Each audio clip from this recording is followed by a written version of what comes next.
Hello, welcome to this Love Fools episode. I'm Terry, and I am still here unpacking this amazing question that sent me on a bit of a quest. That's why I love questions.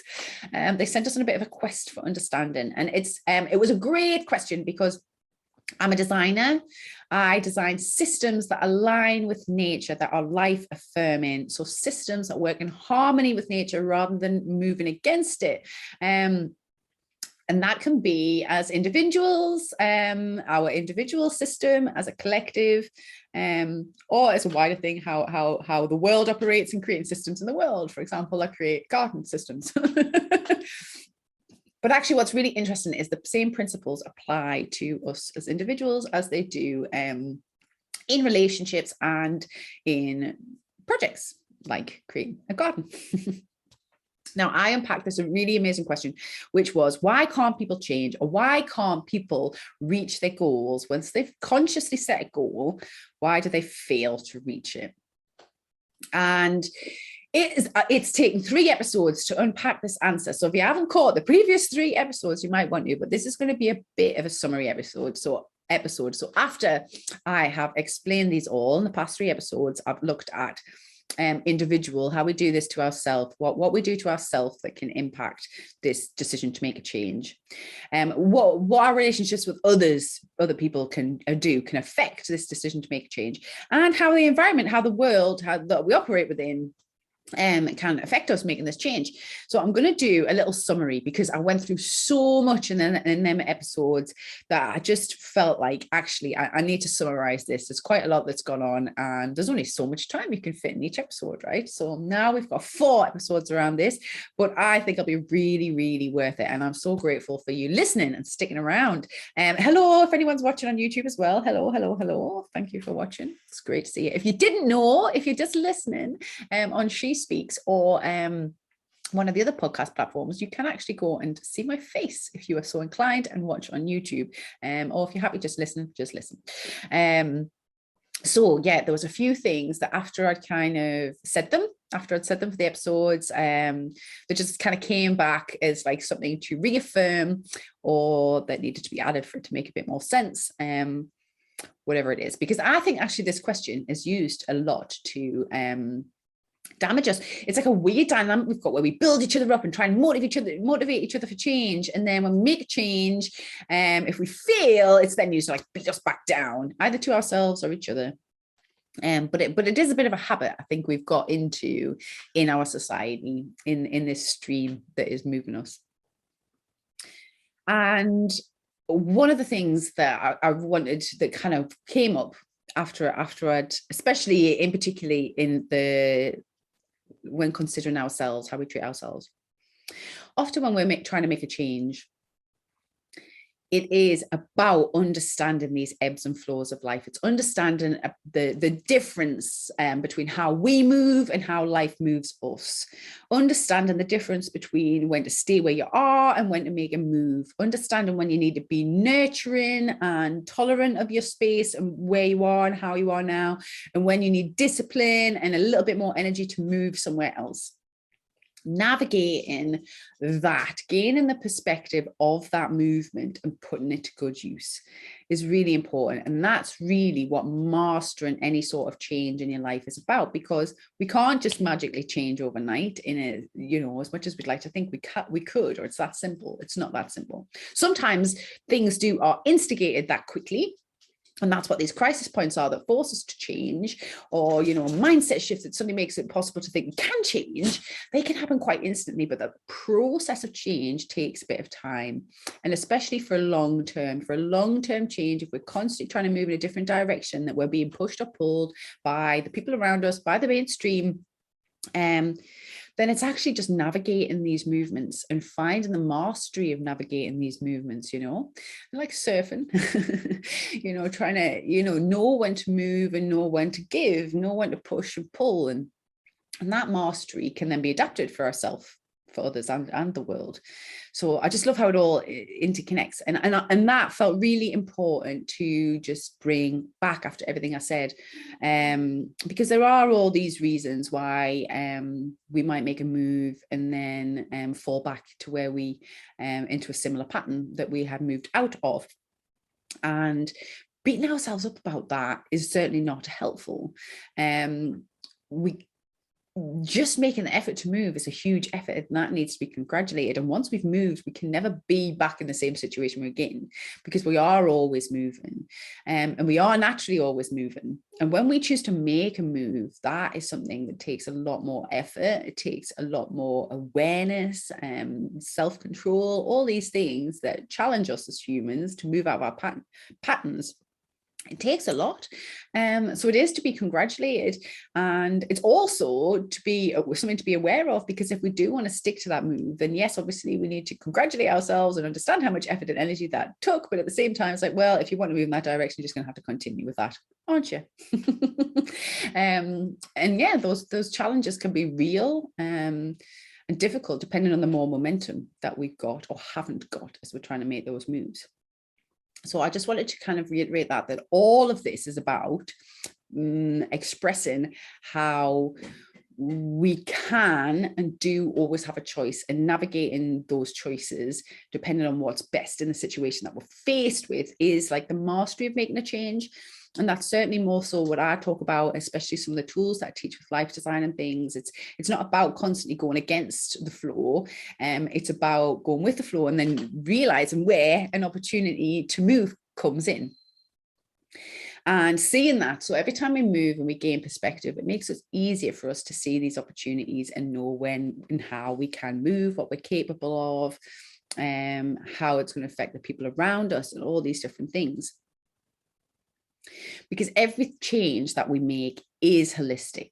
And I mean, and that's part of the point why, like, answering this simple question, it seems like a simple question, but the answer is so complex, and I don't even touch the iceberg, right? And I've been talking for like an hour and a half or something now about this, and trying to break it down to make it like, or at least my response, as simple as possible to understand. But everything is connected. So not only do we have to understand how this is affecting ourselves in a system to make a change, and the effect it's having on us and on our system, mind, body, spirit, mind, or like our thoughts about things, our beliefs, body being, our physical reality, our physical condition, our physical limitations, to our spirit, which is our drives, our passions, our emotions, our like emotional response to things, how we're feeling about this movement. All of that is happening internally. Yet you then also got the different dynamics of how the same mind, body, and spirit is affecting the people around you as well. So it's affecting their mind, body, spirit, and all of them people. So that's even more complexity to add to this decision to move, and the entire world.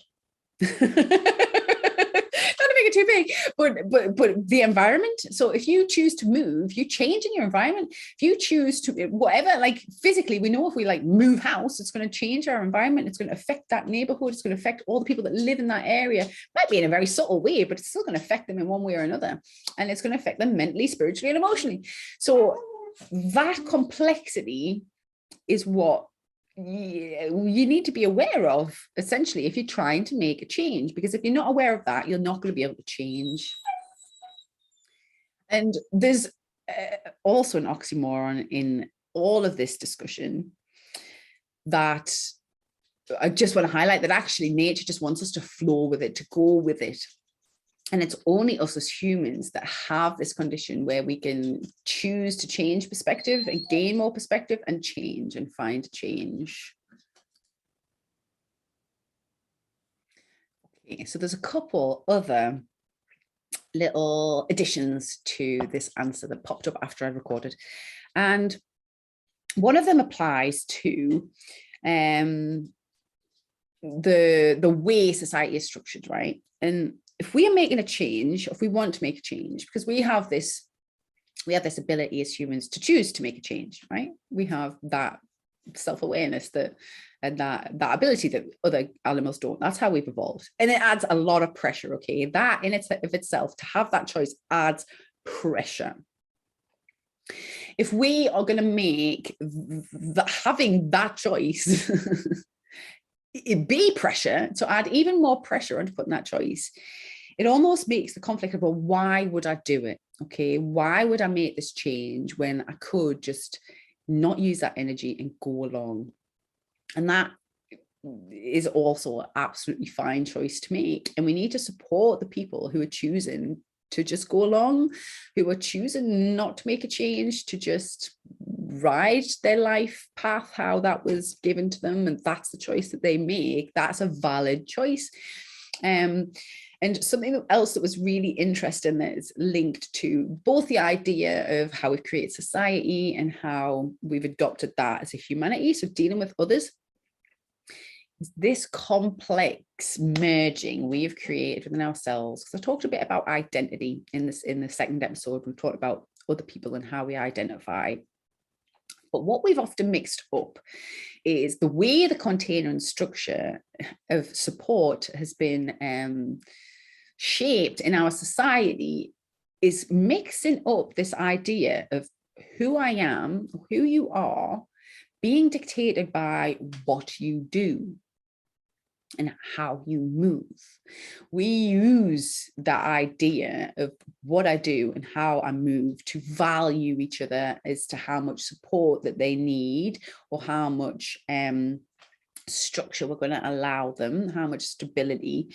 And that makes for really interesting, challenging dynamics to navigate, because we are not just what we do, although what we do does dictate how we're perceived, and how we're perceived dictates the amount of pressure that we're under, often in society.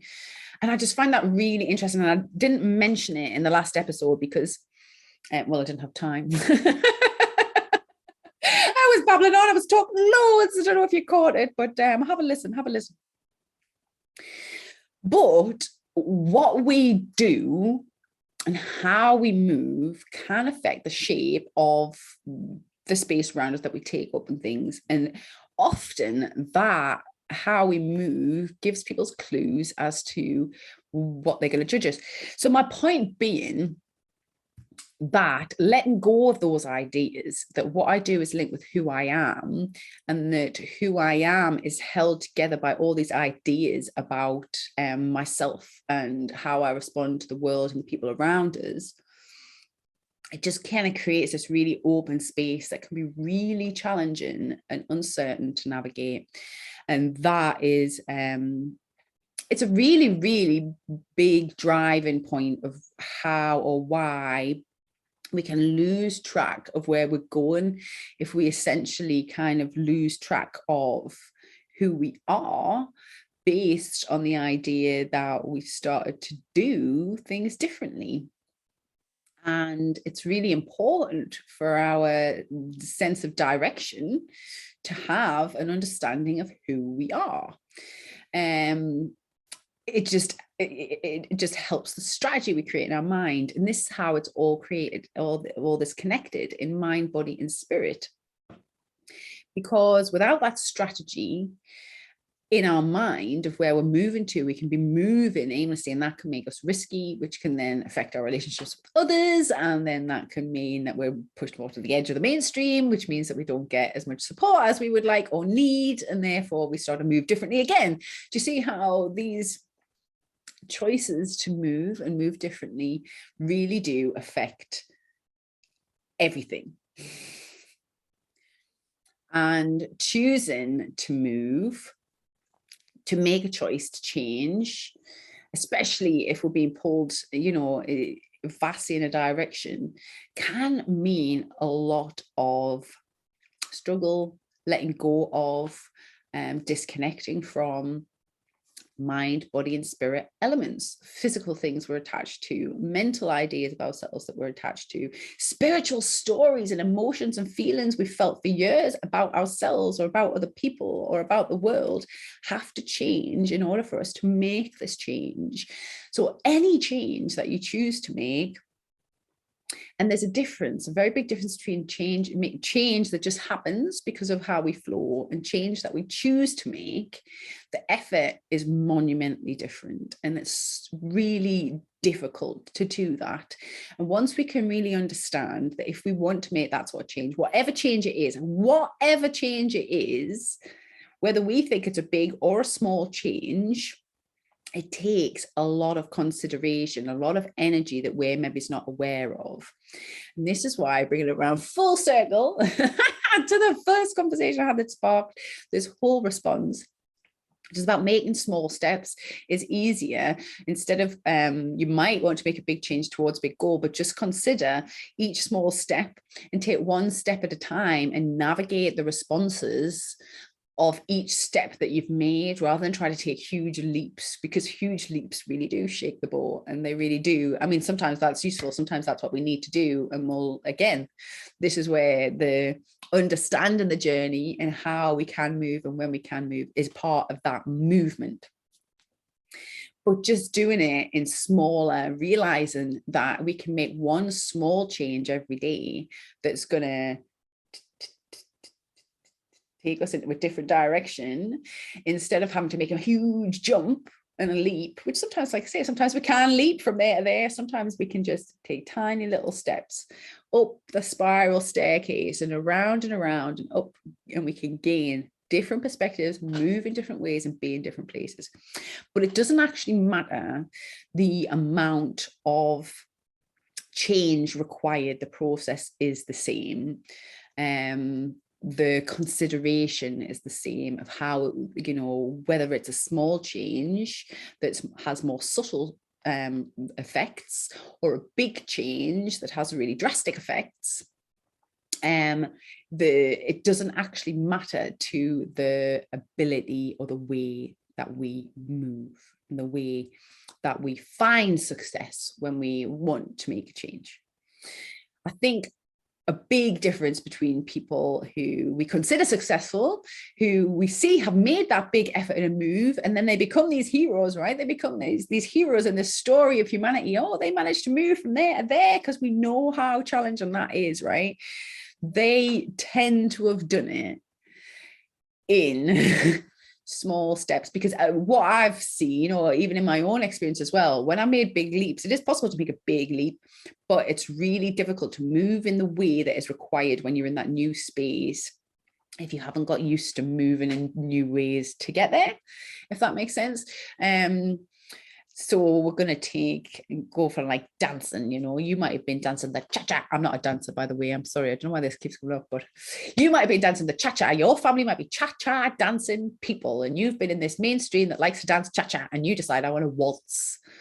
If you suddenly leap into the waltz, because you've never done it before and you don't understand how waltzing people move, you could disrupt the waltz, right? And you might not be welcome into that. It might cause conflict. And you might just get sucked back into doing the cha-cha because it's easier.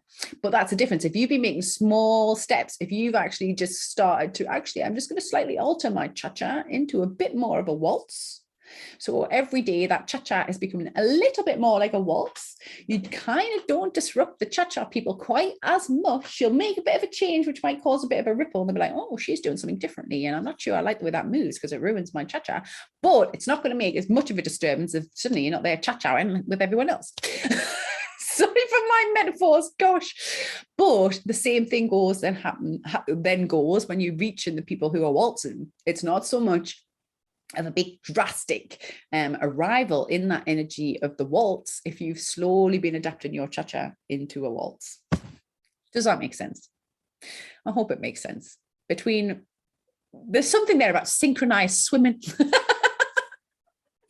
If we consider, life as a river, the life of humanity as a river, and our movements as the dance that we make through it, as cha-chaing and waltzing, and you want to move from the cha-cha to the waltz, synchronized swimming it. sorry, I've been a bit silly now, but that I think is really important to understand that, yeah, change takes time. It takes a whole heap of effort, can take a lot of innovation. It can take a lot of responsiveness, and it's not easy. It's not ever easy. Even a tiny change, even one tiny change you're trying to make is not easy. So if you've made one tiny change in your life that you chose to make that change and you've kept it up, you're a hero. And the more of those changes that you've made, that you chose, that you wanted, that you've kept up, you're a superhero. You know, and it doesn't even matter what the change is, not compared to anyone else's ideas, not compared to like what society says is heroic or whatever. Any change that you've made, that you chose for yourself, that you have, you know, being able, and you know what else? Sorry, this just popped in my head. Sometimes life happens to us and our changes can be going back to what we always, so we might have been moving in a certain way, right? We were like quite happily in our cha-cha family, cha-chaing, and then somebody dived in. We ended up getting stuck in a spin-off and ended up in the mamba. I don't know where that's come from, but everyone's mambering, and we're like, you know what? I don't want a mamba. I want a cha-cha. And you then had to relearn how to cha-cha because someone dragged you into a mambo. A mamba? I don't know. Sorry, dance people. I'm really sorry. But yeah, if somebody's dragged you, or if you had suddenly got bounced into a whole new way of being because of, say, a trauma, or because of the effects of someone else, or whatever it was, and you then had to then make the same changes to get back into your cha-cha, that's just as heroic. It's the same thing. It doesn't matter what direction you're moving in or how. If you have made any conscious change in your life to move and you did it, that is amazing. It really is, because we're literally designed to do the opposite. We're designed to just go with the flow, and to be human, to have that choice to move is what makes us human. And to take that choice, take the ownership over your own life. And that is how we direct life. That is how we create a new life. That's how we are bringing the magic of life into more and more existence. And it's a brilliant thing, and it takes effort. And I applaud anybody who's making a change, whatever that change is, especially if it's a change towards more love, which is the direction we might not be all moving in the same way at Love School. We might not be moving in the same dance, in the same groups. We might not be moving, making the same decisions, but at Love School, we are all making a change. We're all heading in the direction of having more love in our life, and better understanding love, and enjoying that journey of moving towards love, to understand better how to love yourself, to understand better how to love others, to understand better how to love the environment and world around you, all as you're moving towards more love. That's exactly what Love School is about. It's about navigating all of this complexity as you are moving towards more love. So if you've got a goal to have more love in your life and you don't know how to get there because of all these things that are happening that you think, oh God, do I need to consider all that? Yes, you do. But don't worry, it's fine, because at Love School, they've got loads of stuff that's going to help you along the way. Tools, signposts, directions, different ways of dancing that you can try. There's no dancing on Love School yet, but soon there will be. I will very, very soon incorporate some dancing into Love School. I'm going to find the right mentor to bring that in. Anyway, I am really appreciating the fact that you've listened, and especially if you've listened to all 4 of these episodes all around change and how we navigate a change in the world and in life and in ourselves. Thank you so much. I really do appreciate it. Hello, if you've been watching over on YouTube. Hello, hello, hello. Super excited to be back on She Speaks, and the next episode, I'm not going to say who it's going to be with, because I have some amazing episodes lined up with some wonderful, wonderful, wonderful people who are all mentors at Love School. The reason I'm not going to tell you who's next is because I don't know what order I'm recording them all in yet. But I am going to be joined. The next episode is going to be another interview, and it's going to be with one of the fabulous mentors at Love School. And we're going to dive in with them and find out what their universal love language is, how they love themselves, others, and everything. Thank you so much for watching this Love Fools episode. I will see you at the next one. Bye.